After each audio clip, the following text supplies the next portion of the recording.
אנחנו עומדים בימים של ספירת העומר, ימים שהם ימים מרוממים מאוד, ימים גדולים מאוד, שהם בעצם הכנה למתן תורה, ומצד שני, אנחנו גם נוהגים בימים אלו מנהגי אבלות. חז"ל מסבירים שהסיבה למנהגי אבלות, כי בימים האלה מפסח ועד פרוס עצרת, מתו תלמידי רבי עקיבא. 24,000 תלמידים שחז"ל מספרים שמתו בפרק זמן קצר מאוד.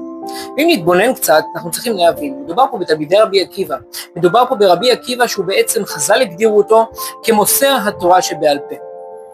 וכאן יש נקודה שכל אחד ואחד צריך לעמוד. רבי עקיבא, אתה הולך, בעצם חוזר בתשובה, עושה שינוי עצום מעם הארץ, עושה שינוי ונהיה לגדול הדור, למנחיל התורה שבעל פה. אתה הולך יושב בישיבה במשך 24 שנים ומקים לך אימפריה של תורה. כעבור זמן קצר כל התלמידים האלו מתים.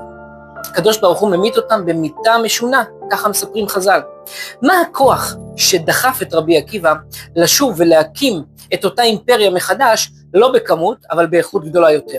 כך חז"ל מספרים שאחרי שנפטרו לו 24,000 תלמידים, הולך רבי עקיבא ומלמד 5 תלמידים, שביניהם רבי שמעון בר יוחאי ורבי מאיר, והם מוסרי תורה שבעל פה. אני חושב שהנקודה הזאת אפשר למצוא אותה הרבה שנים קודם לכן, אצל אבי האומה, אצל אברהם אבינו. יש רשב"ם, הרשב"ם הוא היה נכדו של רש"י, הוא מפרש פירוש שלי בכל אופן הוא חדש, אבל פירוש יסודי מאוד. ויהי אחר הדברים האלה והאלוקים נישא את אברהם. שם התורה מספרת על עקדת יצחק, כל מקום שכתוב ויהי, יש משהו שהוא כנראה קדם לדבר הזה, בוא נבדוק מה קדם. אומר הרשב"ם דבר מאוד מעניין, קודם פרשת העקדה, אברהם אבינו כורת ברית עם אלימלך, עם אבימלך. אבימלך היה שר צבא, היה מלך, והוא כורת ברית שיהיה בעצם בין הבן של אברהם לבין בניו של אבימלך, שבעצם לא ייגעו בו ולא יפריעו לו בירושת הארץ.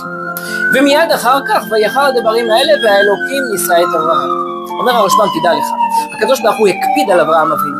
אני נתתי לך בן, אחרי 100 שנה, וזה מה שאתה עושה, אתה לא סומך עליי, אתה הולך לכרות ברית עם אבימלך, אני מצווה אותך, לך תעלה אותו לעולה. זאת אומרת, ניסיון עצום מאוד, וזה בעצם נקודת משבר של אברהם. הקדוש ברוך הוא נתן לו בן, מה עושה אברהם?